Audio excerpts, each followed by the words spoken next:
Okay, and we're on. All right, so I don't even know what day it is anymore. It's Sunday. It's Sunday. Doing this pirate thing since Monday. And, Only 6 days and you're this oh, wiped already, I huh? know, I'm a little wiped out. It's been really great. So I'm here with Michelle Murillo. She is from Melbourne, and she's actually a reporter for the Florida News Network.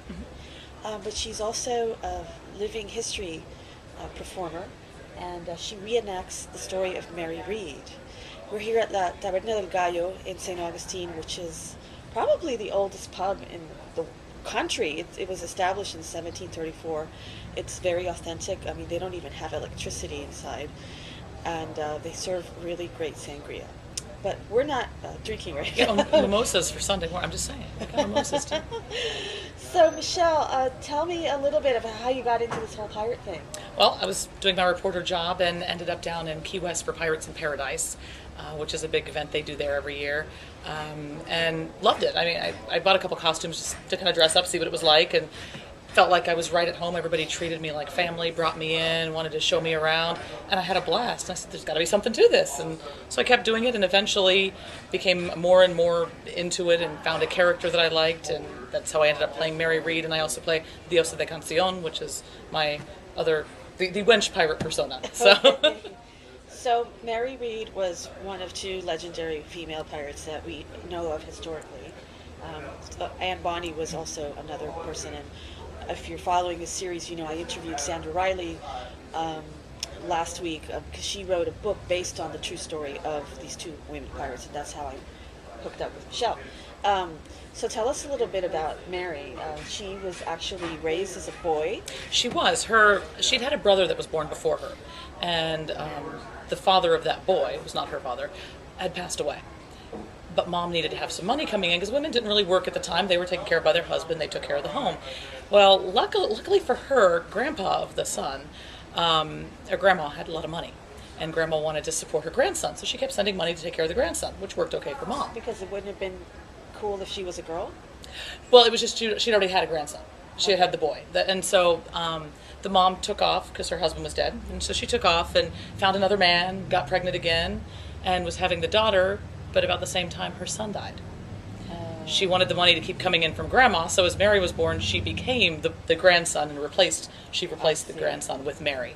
And so she may have been a girl plumbing wise, but she was dressed and raised as a boy so that grandma's money would keep coming into mom. And so what did Mary do that was so unconventional for the time? Well, dressing as a boy when you're a girl was completely taboo, unconventional, and we're talking, what, 17th century? Late 1600s into the early 1700s. And so that was a no-no, but she was raised that way, so you give her a little play for that. And when she was 13, she was a footman for a French lady, so she was opening the door on the carriage and helping the lady out, that type of thing. And then she decided she wanted to go off on her own. And she was old enough. You started working pretty young back then.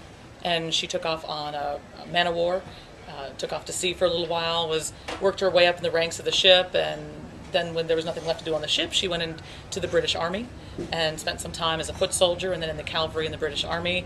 None of those things were acceptable for a woman to be doing, and including moving up into being a pirate after that. It was all completely taboo. Women's job was to be, sitting at home, taking care of the children and sewing. And so how did she become a pirate? Well, she had been in the British Army for a while, fell in love with one of the soldiers, got married, and they had started an inn, had started a little life together, and he got sick and died. And so it does suck. It's like life sucked back then. The one time she decides I'm going to be who I am, true to myself, she gets screwed over for it. So, so she went and said, okay, what do I do best? Well, I dress as a guy and work as a guy best. Is what I've done my whole life. So she went back into that to take care of herself, and was on a merchant vessel heading toward the West Indies, and they got stopped by pirates along the way. And it was Calico Jack's ship, and then the question was, well, do you want to be a pirate? You want to join up with us? And pirates, quite often, those who showed, skill or clout or had a trade that was usable, it was you either pressed aboard or invited, but usually it was assumed you would go aboard. Well, and actually, Pat Croce talked about that Friday, that he said, when sometimes they didn't want to actually ruin somebody else's ship. That's why they would put up the Jolly Roger flag. Say, hey, we're coming, we're going to plunder you, so just surrender now. And then some of the pirates would go on board and ask the merchant ships or the military ships, hey, who's happy with your captain? If you don't like him, come with us. Exactly. So- Exactly. And Mary jumped aboard. And that was her beginning of her pirate days. So how did she pull it off? I mean, come on, women, we've got girls, we've got... And she was very well endowed. The trial transcripts mention that Mary Read was well endowed, and she would bind them down. Literally, if you can imagine taking some thick pieces of gauze and tugging and strapping these kids down as tight as you can. That's what she did every day. And yes, there are other things to consider as a woman, and nothing's changed, as far as the body goes over time biologically, but she had to find ways to disguise all of those things. So not only was she living a life that was really hard. I mean, living on a ship was not pretty. Doing the work they did. It's not even easy today with, No, and they didn't have any of the, you don't have your private head or... No, so It must have been disgusting. I can't imagine how disgusting life really was on the ship, much less trying to disguise who you were and what you are and deal with natural bodily things that the men don't have and have to hide it as well. You can't let any clue off. So it had to be really hard. And the only thing I can say is there must have been some drive inside her that none of us can even fathom that made her continue that track. And was she ever discovered by the men on the ship? On Calico's ship, it's believed, and a lot of this is speculation, stories, and people embellish their stories over time when they're, we all do. So the belief is that Anne was on the same ship. Anne Bonny was Calico Jack's girl, and Anne was hitting on Mary because she was a new young guy on the ship, so she was kind of the ship flirt, and Jack got a little jealous. And what's going on here? And she says, no problem, I've got the wrong plumbing, pretty much. And so then it became known that she was a woman. And the longer she was on the ship, it became known. And even later on, towards the time when she was captured, they realized that she was, in fact, a woman. Some of the witnesses at the trial said you could see by the largeness of her breasts, because she wasn't binding them as much, it seems, later on, that they knew. Do you think that the guys on the ship were probably cool with it? Like, did they respect her? Or they... was there a code of honor? Well, women generally were considered bad luck on a ship. Anne got away with it because Calico said so, and it was his ship. I think in Mary's case, she most likely proved her worth. She was known to be a really good fighter.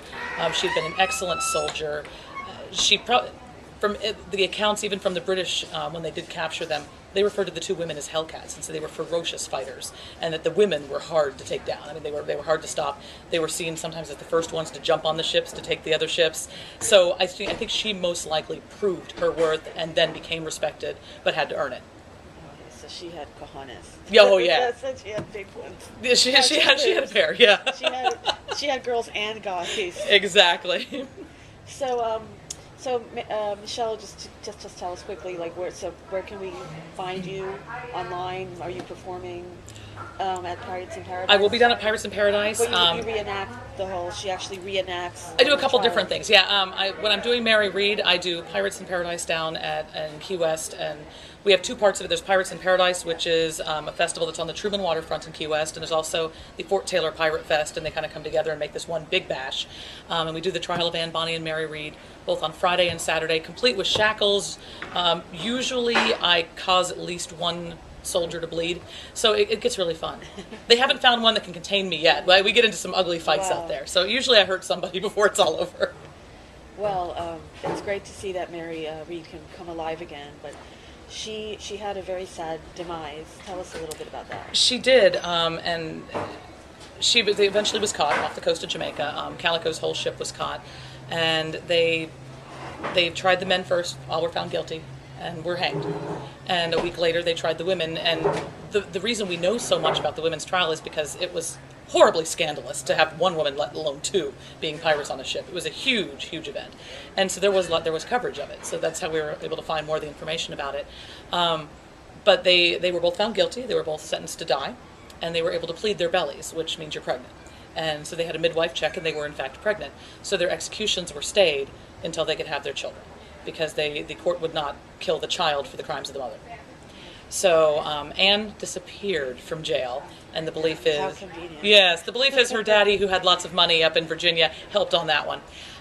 Mary didn't have anybody with money to bail her out, and she died in jail. And there's a little question as to whether she had the baby or not. but I've heard that she was buried with the baby. If you do the math, I've done a little bit of the math work. I believe she probably died during childbirth or right before childbirth, and probably complications of, and that she and the baby were both buried in Jamaica. So, and that was Port Royal, right? The trial, the jail was in Port Royal. The trial was in Spanish Town. And Port Royal is a very famous pirate city. It is, but Jamaica. it looks nothing like in the movies. Yes, nothing at all. There are no cliffs. There's no. And what year was the earthquake? 1692. 1692. There was this horrific earthquake in Jamaica, and actually the History Miami Museum did an exhibit about it a year or so ago. And you say now that if you go, what was the jail is now a bar. There is now a bar where the jail was that the women were held in, and if you read a little bit of the history and find out how much of the city sank, you can actually walk the cobblestones right up to the edge of the water and see them going down into the water. A little eerie, to know that so many lives were lost. People were going about their business, and the city just started sinking underneath. Yeah, it really was. I mean, as catastrophic as the recent Haiti earthquake, actually. It was major horrific earthquake. for the time period. And a third of the people died right away. Another third died in the weeks following from disease. It was horrible. It devastated that area. Well, Michelle, thank you so much for your time. Thank you. And I look forward to seeing you reenact Mary in Key West someday. Or follow me around. I have a website, IamMaryReed.com, and that's read as in read a book. So IamMaryReed.com, and I'm always traveling, talking to somebody. So Thank you, Michelle. thank you.